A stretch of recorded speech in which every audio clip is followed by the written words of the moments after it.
नमस्कार दोस्तों, स्वागत है आपका आपके अपने चैनल भक्ति साधना में। आज की कहानी एक ऐसे भक्त की है जिसके सरल और निस्वार्थ प्रेम ने भगवान को भी अपना मुरीद बना लिया। उत्तर प्रदेश के कमलावती नगरी में गोपाल नाम का एक ग्वाला रहता था। न तो वह पढ़ा लिखा था और न उसको कथा वार्ता करनी आती थी। दिन भर गायों को जंगल में चराया करता था।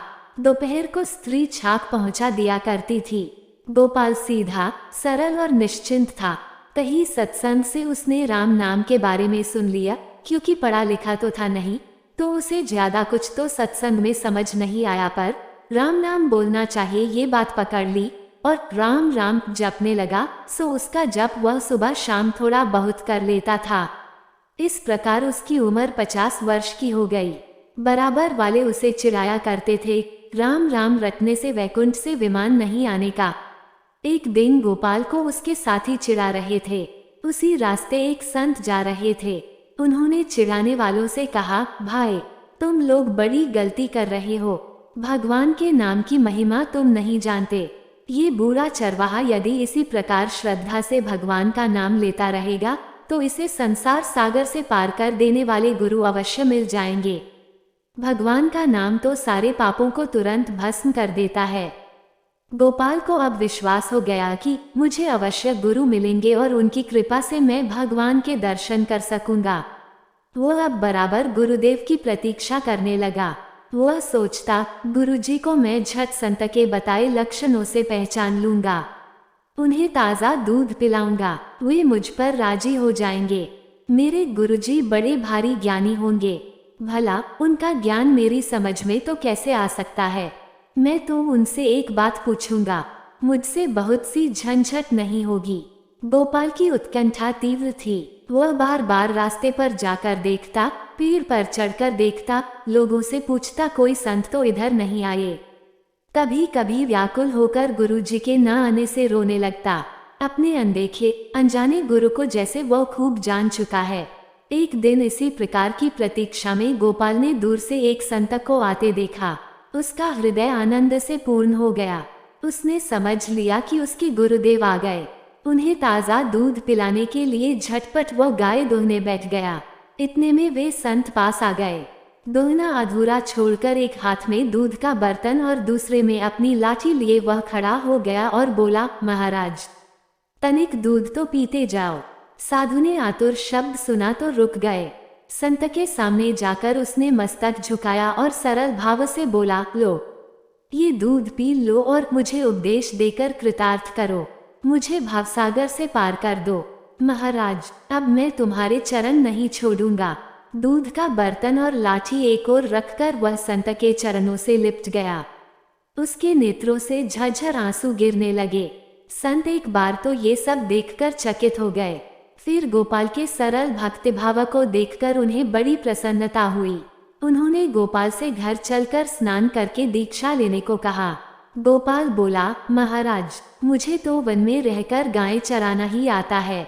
स्नान पूजा तो मैं जानता नहीं। घर भी कभी कभी जाता हूँ। मैं गंवार हूँ, मुझसे बहुत बातें सधेगी भी नहीं। मैं तो उन्हें भूल ही जाऊंगा। मुझे तो आप कोई एक बात बतला दें और अभी यहीं बतला दें, मैं उसका पालन करूंगा। ऐसे भोले भक्त पर तो भगवान भी रीझ जाते हैं। संत ने मानसिक शुद्धि आदि करके अपने कमंडलों के जल से उस पर छींटे मारे और मंत्र देकर बोले, देखो अब से तुम्हें जो कुछ खाना हो भगवान गोविंद का भोग लगाकर ही खाया करो। इसी एक साधना से तुम पर गोविंद भगवान की कृपा हो जाएगी। गोपाल ने पूछा, महाराज मैं आपकी आज्ञा का पालन तो करूंगा, पर गोविंद भगवान मुझे कहाँ मिलेंगे कि उन्हें रोज भोग लगाकर तब भोजन करूं। संत ने भगवान के स्वरूप का वर्णन करके कहा, भगवान तो सब जगह हैं, सबके भीतर हैं। तुम उनके रूप का ध्यान करके उन्हें पुकार लेना और उनको भोग लगाना। भूलना मत, उन्हें भोग लगाए बिना कोई पदार्थ मत खा लेना। यह उपदेश देकर गोपाल का दूध ग्रहण करके महात्मा जी चले गए। दोपहर को गोपाल की स्त्री आई और छाक देकर चली गई। गोपाल को अब गुरुजी की बात स्मरण आई। एकांत में जाकर पत्ते पर रोटियां परोसकर तुलसी दल डालकर वे गोविंद भगवान का ध्यान करते हुए प्रार्थना करने लगे, हे गोविंद लो ये रोटियां रखी हैं, इनका भोग लगाओ। मेरे गुरुदेव कह गए हैं कि भगवान को भोग लगाकर जो प्रसादी बचे वही खाना। मुझे बहुत भूख लगी है, किंतु तुम्हारे भोग लगाए बिना मैं नहीं खाऊंगा। देर मत करो, जल्दी आकर भोग लगाओ। गोपाल प्रार्थना करते करते थक गए। संध्या हो गई पर गोविंद नहीं पधारे। जब भगवान ने भोग नहीं लगाया तब गोपाल कैसे खा ले? रोटियां जंगल में उसने फेंक दी और गौशाला लौट आया। गोपाल का शरीर उपवास से सूखता चला गया। इसी प्रकार 18 दिन बीत गए। खड़े होने में चक्कर आने लगा, आंखें गड्ढों में घुस गईं। स्त्री पुत्र घबराकर बार बार कारण पूछने लगे, पर गोपाल कुछ नहीं बताता। वह सोचता है एक दिन मरना तो है ही, गुरु महाराज की आज्ञा तोड़ने का पाप करके क्यों मरूं? मेरे गुरुदेव की आज्ञा तो सत्य ही है। यहाँ न सही, मरने पर परलोक में तो मुझे भगवान के दर्शन होंगे। उपवास को 9 दिन और बीत गए। आज 27 दिन हो चुके। गोपाल के नेत्र अब सफेद हो गए हैं। वह उठकर बैठ भी नहीं सकता। आज जब उसकी स्त्री छाक लेकर आई तब जाना ही नहीं चाहती थी गौशाला से।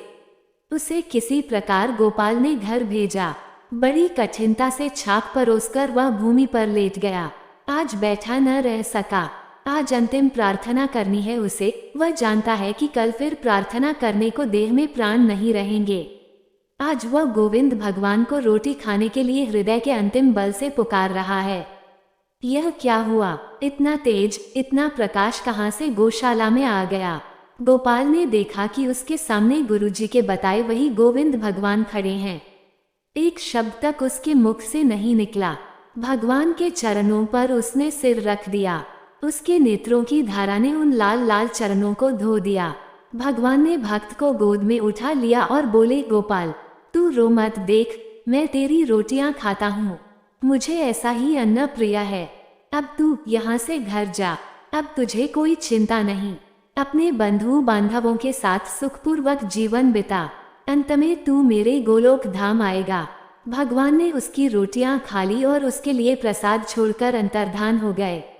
गोपाल ने ज्यों ही उस प्रसाद को ग्रहण किया, उसका हृदय आनंद से भर गया। उसकी भूख, प्यास, दुर्बलता, थकावट सब क्षण भर में चली गई। आज 27 दिन के उपवास की भूख, प्यास तथा दुर्बलता ही नहीं दूर हुई, अनंत काल की दुर्बलता दूर हो गई।